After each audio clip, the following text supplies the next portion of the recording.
Hey guys, this is Miss Hodge again. I wanted to go through question number 2 on the Schoology post for today.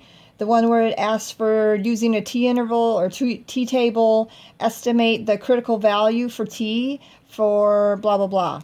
So I wrote down the notes here for myself.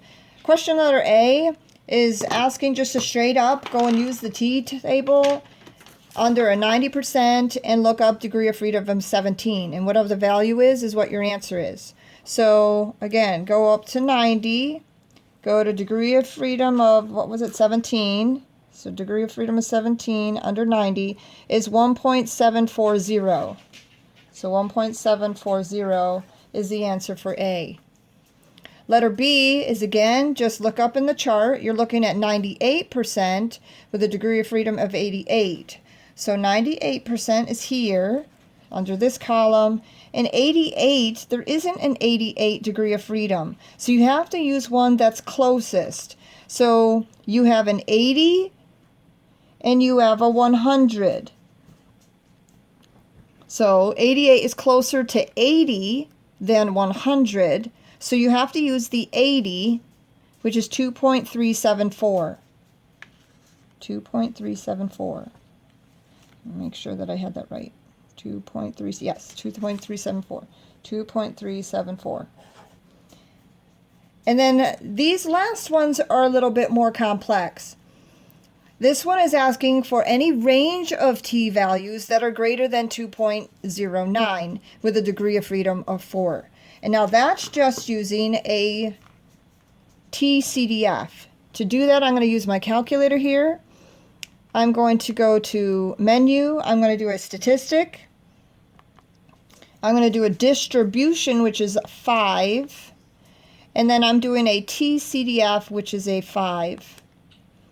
So the lower bound, again, reading the problem, it says it's greater than or equal to 2.09. So I'm going to write the lower bound is 2.09.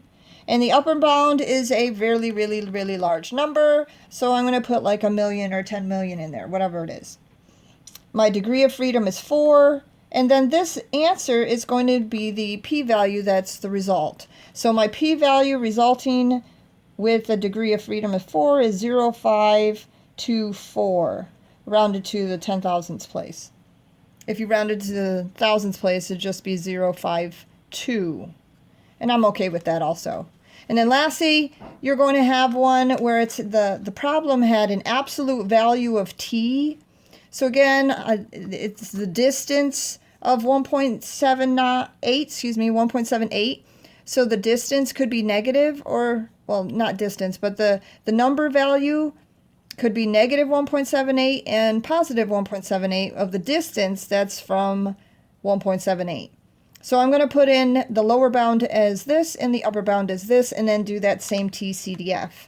So that's menu 6, 5, and then again TCDF is 5. The lower bound is negative 1.78, and the upper bound is positive 1.78. My degree of freedom was 22. And then I press OK. And again, it gives me my p-value here. So I have ranged of values of 0.9111 for my p-value. I hope that helps. Good luck.